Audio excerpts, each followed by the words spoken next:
Good morning from WKYT News. I'm Bill Bryant, and we welcome you to Kentucky Newsmakers. The Kentucky primaries are over, and the nominees are already after each other. Democratic nominee and Attorney General Andy Beshear is benefiting from a website called Crooked Bevin that was put up by a group supporting Beshear. And a group pushing for Bevin has an ad running already on TV that accuses Beshear of riding his father's coattails into politics. Later, we'll be joined by two guests who will give the Republican and Democratic perspectives on the governor's race and some of those other contests ahead this fall. Trey Watson will give the GOP perspective, and Christian Motley will tell us where Democrats are on the issues. That's a little later, but first, a look at some of the speeches and remarks made right after Bevin and Beshear got their party's gubernatorial nominations.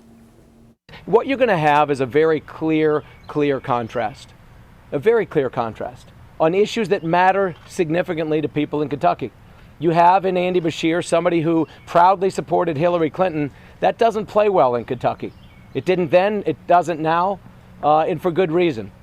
You have in Andy Beshear somebody who literally brought NARAL in just in the last couple of days to help push him over the top in this primary, who's strongly and unapologetically pro-abortion.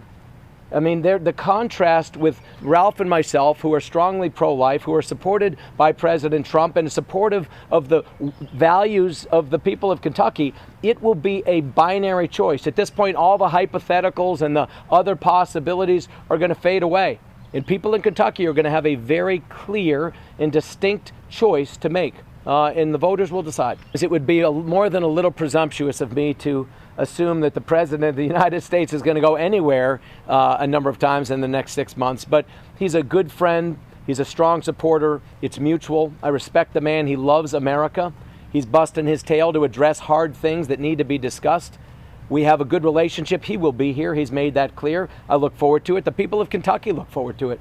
How many times? We'll see. I mean, I couldn't even begin to imagine. I mean, it's appropriate, of course. I hope we have both gubernatorial and lieutenant governor level debates, without any question. I mean, your thoughts on that? Why would we not? We owe that to people. They don't always make a lot of sense in crowded primaries unless it's like on the D side, they need to each make the case. But in a general election, absolutely. I think we owe that to people. I mean, suing me is not beating me. It's not. And in reality, he's lost far more cases of significance than he has won. In all of the claims about things like suing more people than any other attorney general, how many dollars has he brought into the state of Kentucky? I mean, really. The reality is it's a lot of empty talk, but this is what we've been getting from Beshear's for about 10 years. And now the people will have this choice. If they want 4 more years of empty Beshear, they're going to have that opportunity. I don't think they do. They want to talk about the pension. Even when they don't want to talk about the pension, it's topical now. And this is what it needed to be. We needed to make sure that this came to the forefront. And Ralph, you could speak to this. I mean, obviously everybody has known it for some time, but even within the legislature, it wasn't something people discussed. It was ignored for a long time, and now it is on the table. It's got to be addressed. Hasn't been. Adoption and foster care, tremendous amount of effort being spent in this state to make Kentucky the gold standard. Tort reform, judicial reform, these things are going to be topical. Not fun, not easy, not pleasant, but the reality is they have to be discussed. Economic development, getting our corporate and individual tax rates in line with competitive rates with other states. These things, modernizing our tax code. All these things will be topics of conversation. Still a lot of cleanup. A lot of things have piled up over the years here in Kentucky. A lot of bad policy for the better part of 100 years. And now we're just cleaning it up. And so it's going to be, again, a very stark contrast. The one thing I will say about this race, I mean, the difference between our ticket and that ticket is going to be very, very clear to voters in very short order. I mean, again, anyone in elected office always, every day, has to earn and then earn back and retain the votes. No question. Take nothing for granted. And even now, while I am confident that we will win because the market difference is going to be so obvious to people, in no way, shape, or form is that a given, not even remotely. And as I said, it will, I believe, be ours to lose. Could we lose it? We could. Do I think we will? I don't. I really don't. But the reality is, as soon as we assume it's in the bag and we take our foot off the gas, that's the beginning of the end for people politically. So without question, There are connections that need to be initiated and made for the first time, others that need to be re-engaged with. But all of this is going to become very clear to people. Really, let's be honest, no one's going to pay that much attention until after Labor Day. We're all going to be back together with a sense of urgency September, October, and the first week in November. I am so appreciative of each and every one of you that voted for this ticket.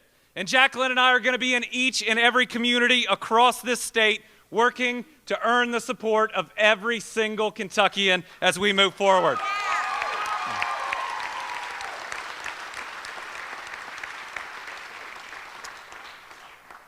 I've received phone calls from both Rocky and Adam, and I know this was a tough campaign, but I want to thank them for each of their pledges to support this campaign wholeheartedly.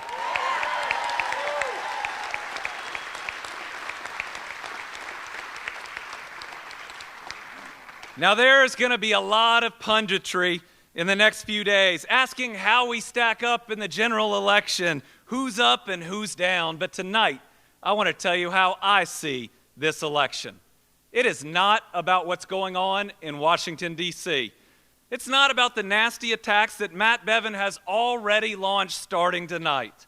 And it's not about right versus left. Folks, it's about right versus wrong.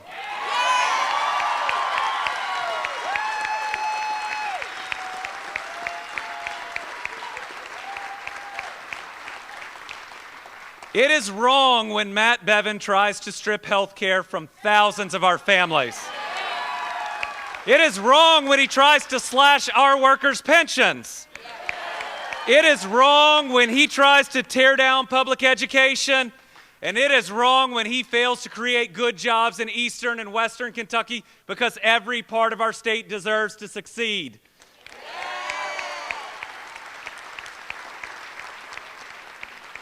And if you don't believe me, just look at the fact that our governor just barely got 50% of his vote tonight.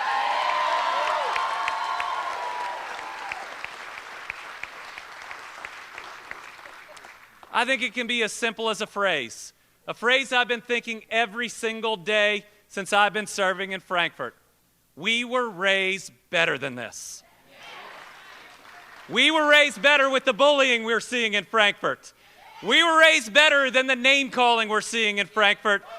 And when we win on November 5th, we're going to start acting better than what we've seen too.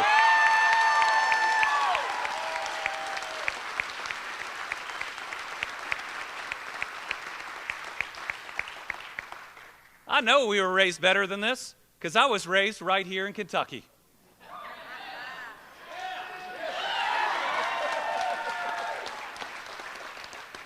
And I was raised to believe that each of us has an obligation to give back, and that I've always been driven by faith and family. And I got to thank two very special people for that, my mom, Jane, and my dad, Steve Beshear.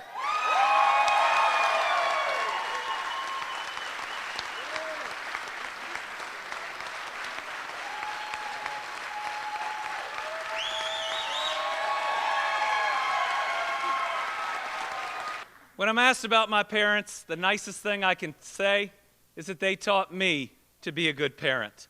And the lessons they taught are exactly what I try to pass along to our two children. Folks, I'll be a governor, just like I've been an attorney general, that fights for...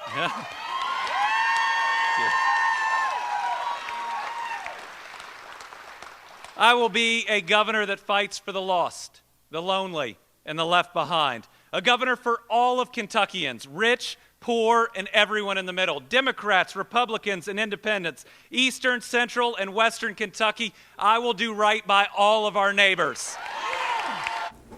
And Beshear and Bevin have tangled often over the last 3.5 years that they've both been in office. As that gets set to continue in the race ahead, our Kristen Kennedy has a look at some of where we've been. They've been sparring for almost 4 years, and now the stage is set for their biggest battle yet. Before we look ahead, let's look back at the tumultuous relationship between Kentucky's governor and its attorney general. The Commonwealth elected Matt Bevin in November of 2015. One of his first acts, taking swings at his predecessor, Governor Steve Beshear, Andy's father. He dismantled Connect, the state's version of the Affordable Care Act, then launched an investigation into claims of corruption in the Beshear administration. My job is to govern, not to sit on the outside and be an armchair quarterback. He has bullied our universities. He has bullied you in the media, and he has bullied organizations that rely on state funding. But he's not going to get away with bullying me. When Governor Bevin tried to cut funding to higher education, Attorney General Andy Beshear sued. The state Supreme Court ruled in the Attorney General's favor. And when the governor abolished and replaced the boards of trustees at the University of Louisville and the Kentucky retirement systems, the Attorney General sued. That makes lawsuits 2 and 3. The fourth time the two went to court was on challenging the executive order that made those actions possible. The Kentucky Supreme Court declined to rule on whether it was legal for the governor to abolish and replace the board. And because state legislature passed a law later in the year giving the governor more power to remove trustees, the state Supreme Court dismissed that case, saying the issue was moot. Pension is a promise. A pension is a promise. And when Frankfurt turned red for pensions, Pack your bags! the battle between attorney general and governor got red hot. The pension bill is government at its worst. It violates the rights of tens of thousands of Kentuckians. Andy Beshear filed a lawsuit against Senate Bill 151 hours after Matt Bevin signed it into law. All that I ask is that they follow the law. And if they repeatedly refuse to follow the law, then I have to sue them. A judge ruled the passage of SB 151 unconstitutional. The lawsuits and teacher protests weren't over. During this year's General Assembly, teachers once again stormed the Capitol to protest education bills, forcing some school districts to close. The Bevin administration filed subpoenas to get their names, and Beshear took the labor cabinet to court to stop the subpoenas, but a judge denied his temporary restraining order. It's 100% to do with politics. It's 100% to do with getting him elected. There is no mention in this lawsuit whatsoever of the free speech rights of any of these people at stake. Not one word, because that's not what it's about. He's a hypocrite. The legal fights are likely far from over. With the two now going head-to-head for governor, the political rivalry will likely only get more intense. Kristen Kennedy there with some of where we've been. Now where are we going? We're coming right back to discuss the races with Democrat Christian Motley and Republican Trey Watson on Kentucky Newsmakers.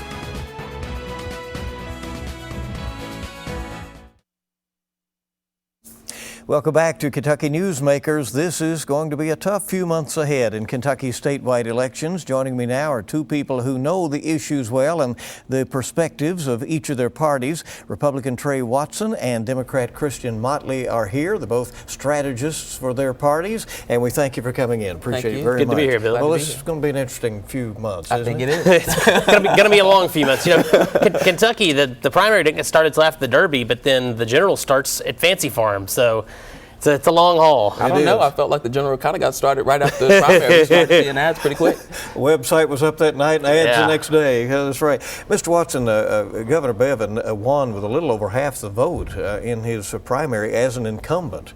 Does he have a lot of work to do to unite the Republican Party before he can try to reel in the Democratic votes that he would also need? I would call it a lot of work. I think, first of all, you have to remember turnout in the Republican side was extremely low because it was kind of a foregone conclusion. So I think only the people who were excited to vote against the governor in the primary, those were kind of the only people who showed up on primary day.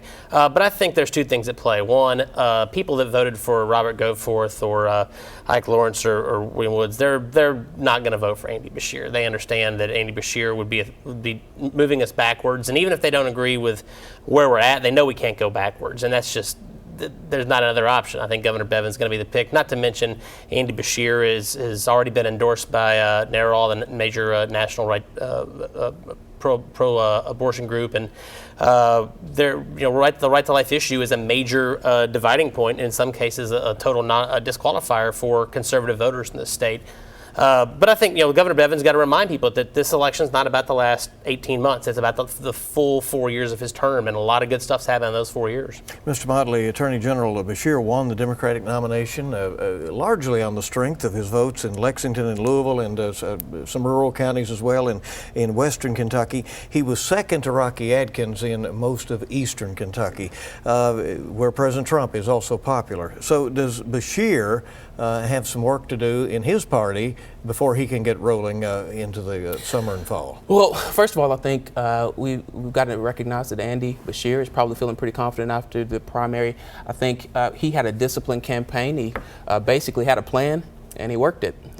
He ran a very disciplined campaign. I think he also showed that, he can win not only in Lexington and Louisville, but in northern Kentucky and in western Kentucky. And I think all three candidates in that primary, three of the top candidates in that primary, Rocky and Adam, who gave their concession speeches, both said, that they are eager to support Andy in the general. And I think, our party right now is looking much stronger than the other side. I know there's some fissures, not only in the governor's race where you had Mr. Goforth running against Matt Bevin, but you also had that battle in the Attorney General's race. And so I think the Democrats got to be feeling good going into the general. Did the primary reveal an urban-rural divide in Kentucky, maybe in both parties? Goforth takes a lot of southeastern Kentucky on the Republican side, and you had obviously the greater strength for Beshear was the cities. Well, I don't think it revealed anything. I think it's been there. It's been pretty evident for the last several years. It's something that's ongoing, and we need to figure out how everybody can work together for the good of the state. But I think it's something that we've seen. I disagree. I think what you saw in the Democratic primary was three candidates who showed how dynamic the Democratic Party really is, and how all three of those candidates could run strong all over the state. And I think with the party prepared to unite around a general election nominee and Andy Beshear, and the Beshear campaign continuing to be as disciplined as they are, focusing on issues that everyday Kentuckians care about. I think, again, they have to feel good going into the fall. I disagree. I think you have conservative rural Democrats who cannot stomach either Adam Edlin or Andy Beshear's position on the life issue, their opposition to President Trump and a lot of stuff he's doing, who would have voted for Rocky, and vice versa. You have voters in Louisville and Lexington who would not have supported Rocky because he's a coalfield Democrat who has made pro-life votes. I think there's a very clear divide in their party, and they're going to figure out how to get it together if they're going to be successful. Throughout the primary, I saw all three of these candidates all over the state. You saw Rocky in the basement of black churches in West Louisville. You saw Andy running across western Kentucky, and you saw Adam basically running, whether you're talking about Lexington, Louisville, or northern Kentucky. I remember I had a friend who put together an event. She was expecting probably 10, 20 folks to show up. Had 100 folks at that event in northern Kentucky. And again, so I think what you saw in this party is the full, a really dynamic and strong party going into the fall. Is the issue set clear for the fall? Will it be pensions, public education, jobs, abortion, as has been brought up? Those seem to be the very early talking points. Is that most of what will be talked about in this campaign? I think they are, but I think it's part of a broader discussion. Are we going to return to the way that we've been doing business, or are we going to keep on the path moving forward that we have? You've seen what's happened in the economy since Governor Bevin took office. Record increases in jobs, record lows in unemployment, wages are on the upswing. We have a new report says 15,000 jobs that we need people to fill. Things are good in the Kentucky economy, and the question is, do we want to return to the stagnant, slow growth, declining ways that we had under the previous Beshear with the new Beshear? And I think even if you don't agree with a lot of stuff Matt Bevin's done, you at least know that you don't want to move backwards.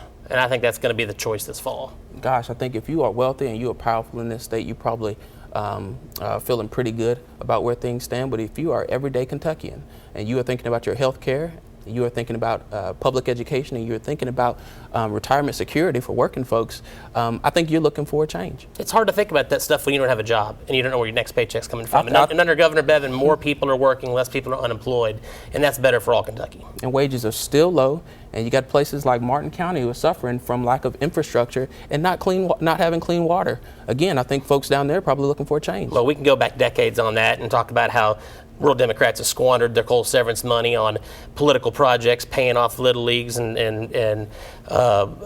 animal shelters and whatnot to buy votes. I mean, the problems down there are longer standing. They need to be solved, absolutely. But, as far as who caused it, Governor Bevin had nothing to do with that.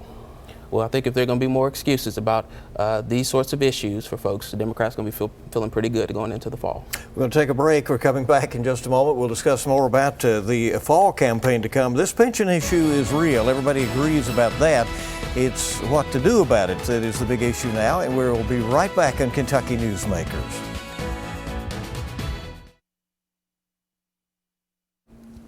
Welcome back to WKYT's Kentucky Newsmakers. We're visiting with Republican Trey Watson, Democrat Christian Motley. They are both involved as strategists in their parties, and we're continuing our discussions about the Kentucky governor's race and the other races really to come in this fall. This pension issue certainly has gotten the attention of lots of folks. Everybody agrees it's something that in some way has to be addressed.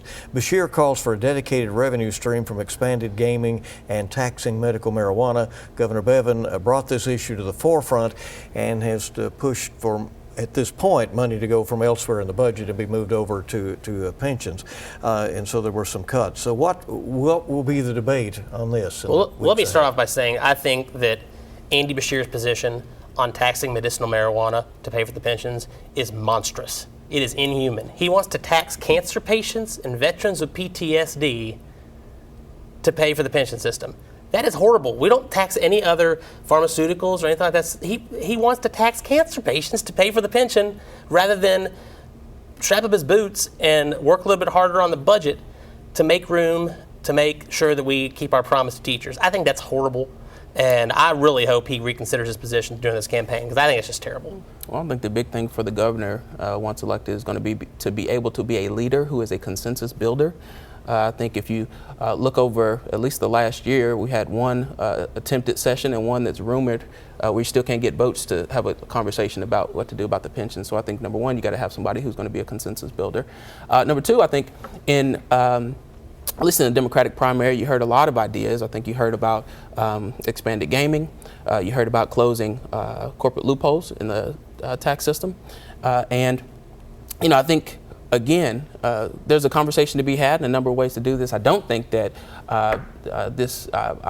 I think, if you think about educators, for example, who are concerned about a governor who might dismantle that system, I think if we have a leader who is there to work with the legislature, I think we'll get to some solutions that'll. How much will national figures and national issues figure into this campaign? President Trump is said to likely come in and campaign for Governor Bevin.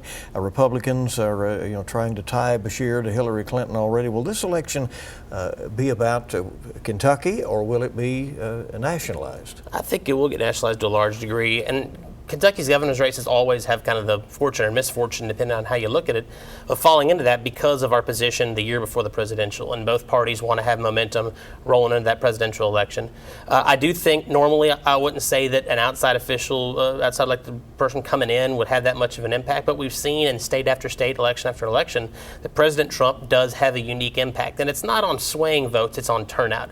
People who might otherwise be on the fence or unlikely to vote, when President Trump comes in and puts his arms around a candidate and says, "This is my guy, I need you to vote for him," they show up. You did say that you think that it's unfortunate that the races are nationalized. Well, I said some years. But it's just a part of where we fall on the election calendar, that things beyond our control, beyond our borders, have an impact on our race because of people jockeying for position in the presidential elections. I do think it'll be nationalized primarily because it comes before the presidential race, and what we are hearing at least is that the Trump administration and folks in his camp are really concerned, and so you'll see voters. I'm sure we'll see a parade of folks from the administration coming into Kentucky to try to help out that effort. To be fair, though, that's been occurring for 2 years now. now. There's pretty much every other month there's a Secretary of Cabinet, there's Ivanka, Jared Kushner, somebody from the Trump orbit is in here in the States. So it's not like it'd be a new thing for him to be coming in. Well, just like I said, a parade, and the governor has suffered from terribly high disapproval ratings, at least over the last year or so. And so I'm not surprised that folks have been coming in that long. Don't confuse disapproval ratings with election numbers, because as we've seen, Senator McConnell's usually in the mid-30s on election day and wins by double digits. Yeah. Let's talk real quickly, if we can, about a couple of other issues. The Republicans had a spirited primary for Attorney General with Daniel Cameron eventually getting the nomination. Democrat Greg Stumbo unopposed for his party's nomination. How will this play out? Well, I hope it to be a substantive race. I was interested sort of watching from my side of the fence the Republican primary, and it looked like, again, that the Kentucky GOP was on the other side of Mitch McConnell, which you don't see that often. Daniel Cameron, who's a mentee of the senator, again, yes, a very spirited primary. Greg Stumbo is somebody who's been a leader in Kentucky politics for a long time. He knows this context, certainly. He was an attorney general who kept Governor Ernie Fletcher in line about a decade ago. And so we look forward to seeing how he campaigns this fall. I think, first of all, in the Republican primary, that's a preview of things to come, because people in northern Kentucky and some south central Kentucky counties are used to those sorts of primaries by now. But as this state gets more and more red, I think you're going to see that in more statewide campaigns, that the elections are going to be highly contested in the Republican primary. It's just that's where we're headed as a state. In the general, Republicans could not be more excited to get to take another swing at Greg Stumbo. I think that you're going to see the full force of both state and national party put behind knocking Greg out. The two of you pay very close attention to the candidates in politics. Does it concern you that 80% of the people stayed home on primary day? Well, first of all, those numbers are a little bit fictitious, because we have about, depending on who you listen to, anywhere from 200 to 350,000 people on the voter rolls who are either deceased or actively voting in other states. So, you've got to remember that when you look at percentages. Oh, I do think you had I believe we had an expectation of about 12.5% from Secretary Grimes.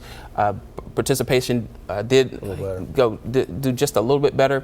I will say part of it is about the way the campaign cycle works. If you want to get folks out to vote, you got to go talk to them. And Trey said earlier, the campaign kicked off pretty much after Derby, and that's not a whole lot of time to get folks engaged. Guys, thank you. That's Kentucky Newsmakers. Thank you for joining us. There'll be more discussions along the campaign trail.